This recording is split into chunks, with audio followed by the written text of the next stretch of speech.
The grand doors of Windsor Castle creaked open with a solemn weight, revealing a long corridor of crimson carpet and oil portraits, each whispering centuries of legacy. King Charles III stood quietly at the far end, hands clasped behind his back, as the footsteps of his guest echoed through the hall with more confidence than courtesy. Ibrahim Traoré walked as though the marble beneath his feet had been laid by his ancestors, not by monarchs. Dressed not in ceremonial robes but in a crisp military uniform, his presence carried the intensity of a man who did not believe in crowns. He stopped a few paces from the king, offering no bow. "You don't kneel?" Charles asked, voice calm, but firm. "I don't bend to ornaments," Traoré replied, his gaze unwavering. "Symbols lose power when history exposes what they stood for." The tension tightened like a drawn bowstring. Courtiers along the walls exchanged glances but remained silent. This wasn't a diplomatic visit. It was a confrontation veiled in civility. Charles stepped forward. "You're here for dialogue, Mr. Traoré, not theatre. And yet you open with provocation. And you close generations with conquest," Traoré answered. "Forgive me if I prefer clarity over courtesy." The king raised an eyebrow, unshaken. "The monarchy outlasted revolutions, wars, and empires, not through force, but through adaptation. What have you built that time remembers?" Traoré smirked. "We remember what you erased. That's why I came. Not to negotiate, but to remind you, the world you ruled no longer waits for your permission." For the first time, Charles's jaw tightened. Not because he was angry. Because he recognized the tone. Not of a rebel, but of a man who believed history had finally turned its gaze. Charles motioned to a pair of chairs near the bay window, overlooking the gardens where Queen Victoria once walked with foreign dignitaries who bowed without question. Traoré didn't move. "I invited you here in good faith," Charles said, settling into his chair with the posture of a man who had sat across from presidents, popes, and protesters alike. "But I won't be lectured in my own house." Traoré crossed his arms. "Then don't call it a house. It's a museum of power. One built on borrowed time and stolen soil." The word stung, but Charles didn't flinch. Instead, he leaned forward, his voice sharpened. "Let me remind you what you dismiss as decoration. These walls have seen world wars, brokered peace treaties, stood firm as democracies faltered. This monarchy, mocked as it may be, endured while regimes rose and crumbled in their own pride." Traoré stepped closer. Endured? Or adapted by apology without accountability? "Do you think change comes without patience?" Charles asked, now standing too. "You speak as if fire alone reforms. But empires don't just fall, they evolve. And if they don't, they rot. I chose not to let mine rot." "And yet your legacy is buried beneath monuments you've never touched," Traoré replied. "You inherit memory, Charles. I live with its consequence." There was no shouting. Just two men standing in the center of centuries, one defending the weight of a crown, the other trying to lift the weight it left behind. Outside, the clouds shifted. Inside, the air thickened not with anger, but with reckoning. Charles turned, gesturing to a portrait of George V. "Do you know what separates monarchy from tyranny?" he asked. Traoré shrugged. "A crown." "No," Charles replied quietly. "A conscience." A silence settled like dust. Neither man looked away. For a moment, the room held only the quiet tick of a grandfather clock, echoing like a heartbeat in the space between two men who stood on opposite ends of time. Charles walked slowly toward the fireplace, where a golden mantle gleamed above an old map of the British Empire, its faded red marking still claiming more than half the globe. "Do you know," Charles said, his hand resting gently on the edge of the frame, "that this very map once hung in my great-grandfather's war chamber? He believed it showed civilization. Today, I know it shows arrogance." Traoré raised an eyebrow, unsure if this was a concession or a carefully crafted speech. "I'm not blind to the past," Charles continued. "But unlike those before me, I have not hidden from it.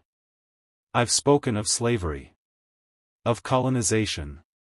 I've supported repatriation efforts, encouraged open archives. You've encouraged ceremonies," Traoré cut in. "You've offered remorse wrapped in ribbons. But you still wear the crown. You still sit beneath the banner of an empire that carved its initials into our skin." Charles turned sharply. "And you think tearing down symbols will heal that wound?" "I think truth should make the symbol irrelevant," Traoré replied. "You call it heritage. We call it inheritance, of trauma." The fire cracked behind them. The light danced across their faces, one aged and deliberate, the other young and unwavering. Charles's tone cooled. "You speak boldly, but you speak for yourself. Your people deserve progress, not your bitterness." "My people deserve dignity without conditions," Traoré answered. "Not loans. Not lectures. And certainly not lessons from thrones built on silence." The king took a breath, then reached for a leather-bound volume from the shelf. He opened it and held up a page, an 1897 journal entry from a British officer in West Africa. It described villages burned, gold seized, children sold. "Don't think I've never read this," Charles said. "But I also know what came after. Roads. Hospitals. Literacy." Traoré's jaw tightened. "You think a school erases a grave?" And for the first time, Charles had no immediate answer. The silence that followed wasn't a pause. It was a standstill. The kind that divides generations. Charles closed the journal softly and placed it back on the shelf, his hands lingering for a moment, as if the pages burned. He turned back to Traoré, his voice now carrying the weight of someone who'd worn ceremony like armor for decades. "I did not summon you here to defend conquest," Charles said. "But neither will I apologize for every breath my ancestors took. The past cannot be rewritten by anger." "I'm not trying to rewrite it," Traoré said firmly. "I'm trying to stop it from writing us." Charles stepped forward. "Then you must understand this, power isn't always loud. Sometimes it's restraint. The monarchy's role has changed. I no longer command ships or demand obedience. But I still represent stability." "Stability for whom?" Traoré asked. "For nations built on exploitation. For treaties written in your language, by your hand." Charles looked to the window, his eyes following the curve of the Union Jack fluttering above the gate. "The world needs continuity." "No," Traoré replied. "The world needs courage." Their words didn't clash like swords. They collided like truths, jagged and unflinching. Traoré walked slowly around the room, observing the crests, the heirlooms, the careful arrangement of history presented as honor. He stopped at a glass case housing a scepter, its gold encrusted with diamonds from South Africa. He pointed at it. "Did your conscience craft this too?" Charles's jaw tightened. "You speak as though the monarchy is a fortress untouched. But I have listened, changed policies, honored demands." "You've honored comfort," Traoré interrupted. "Not justice." Charles now stood rigid, his hands behind his back, but the flicker of frustration escaped him. "You want justice," he said, "but speak only in accusations." "I speak in facts," Traoré shot back. "And facts don't kneel." Charles didn't respond. Because, in that moment, even he couldn't argue with the gravity of that truth. Charles moved toward the fireplace, where a fire had long since gone cold. The room wasn't heated by flames anymore, but by friction. "You remind me," Charles said slowly, "of men I've met who wanted to tear everything down, because they believed that pain grants permission." Traoré tilted his head. "And you remind me of rulers who believed tradition excused everything." There was no smile. No malice. Just clarity. Charles picked up a framed photograph from the mantelpiece, his wedding to Diana. His fingers lingered over the edge. Do you know what that crown cost me personally? I'm not here for your pain, Charles, Traoré replied. I'm here because you still wear that crown as if it cost nothing. The king placed the photo back and faced him. You think I hide behind gold and ceremony. But I've walked into refugee camps, comforted war widows, apologized to nations my ancestors wronged. Have you ever tried carrying history that doesn't forgive you? I carry it every day, Traoré answered. Not as a weight. As a wound. For a moment, Charles looked older. Not weaker, but stripped of the insulation that monarchy had always provided. You're angry, Charles said. No, Traoré replied. I'm awake. They stood meters apart, yet it felt like centuries. I respect your desire for justice, Charles said, voice low. But rage burns bridges. Then maybe the bridges were never built for both sides, Traoré answered. Maybe they were built for extraction, not connection. Charles sat, slowly. Then tell me, what do you want? Traoré didn't hesitate. Recognition. Accountability. And the decency to stop pretending we're equal in rooms you still own. Charles met his gaze. And if I did all that, what then? Then we begin, Traoré said, not as master and guest, but as men. A moment passed. Not peace. But possibility. The storm outside hadn't broken, but the tension inside was thunder in disguise. Charles reached for a leather-bound folder atop his desk. He opened it slowly, revealing a collection of handwritten letters, not from diplomats or monarchs, but from ordinary citizens across the Commonwealth. Some praising the monarchy. Others condemning it. A few, begging for relevance. You see these? Charles asked, sliding the folder across the desk toward Traoré. These are voices you think I ignore. I don't. I read every one. Traoré didn't touch the folder. Reading is not the same as reckoning. Charles gave a dry smile. And standing in Buckingham Palace calling it a tombstone, is that reckoning? No, Traoré replied. That's just the echo. The reckoning is what follows. The clock above the fireplace ticked, louder than before. Neither man acknowledged it, but they both heard it. I know what you think of my country, Charles said. But I also know what your people think of mine. It's not all scorn. Many still look to Britain, not for rule, but for recognition. And yet, Traoré replied, recognition isn't given. It's demanded. Especially by those long denied it. Charles stood again, slower this time, as if centuries weighed down his spine. So you come not as a diplomat? No, Traoré confirmed. I come as a reminder. You may be king, but not of memory. Charles walked toward the tall window, gazing at the grey sky above the palace gates. If you seek war, you've come to the wrong throne. I seek honesty, Traoré replied. But if that feels like war to you, maybe the crown isn't as secure as you think.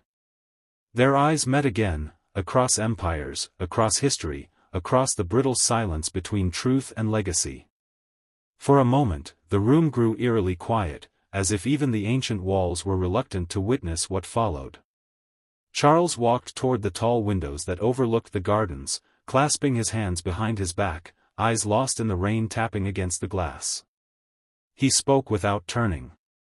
You know, I was crowned under protest. Not from my people, but from the weight of legacy.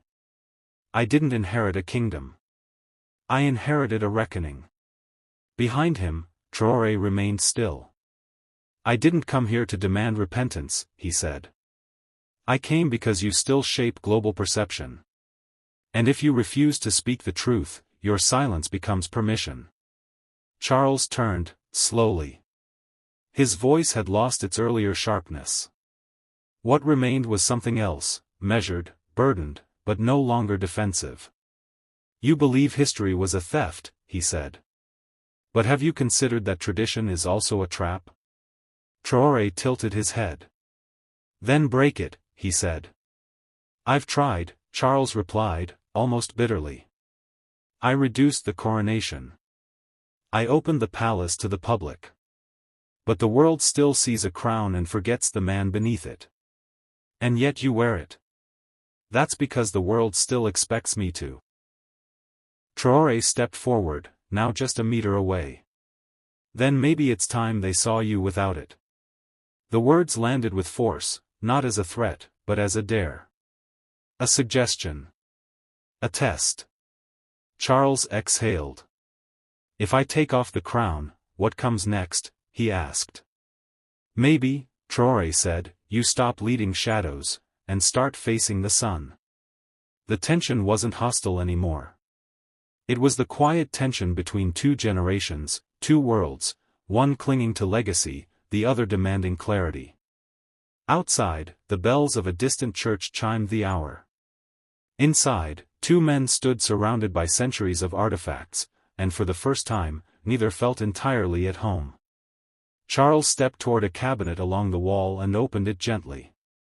Inside sat an old scroll, faded, preserved behind glass. The Royal Charter of 1884, he said. Signed during the height of empire. It granted Britain full control over the trade routes of West Africa. Traoré's eyes narrowed. That's not a document. That's a tombstone. Charles didn't flinch. He removed the scroll from the case and placed it on the table between them. You speak of history as if I don't carry its weight. But I assure you, I do. I've spent more time undoing the knots of empire than tying new ones.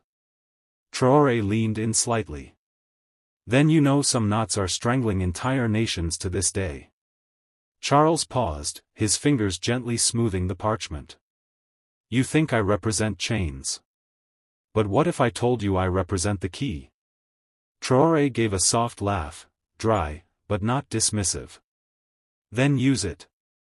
The air in the room thickened with possibility. Not agreement, not yet, but the sense that something was moving. That behind the titles and defiance, two men were finally speaking plainly. I won't apologize for a crown I didn't forge, Charles said, his voice low. But I will answer for how it's worn. And that, Traoré replied, is the first honest thing you've said today. A long silence followed, but it wasn't uncomfortable. It was contemplative, two men circling the ruins of a past neither could erase, searching for something that might still be built from the rubble. At last, Charles looked up. Why did you really come? Traoré didn't hesitate. Because your silence still echoes louder than our screams. And because the world listens when you speak. So speak.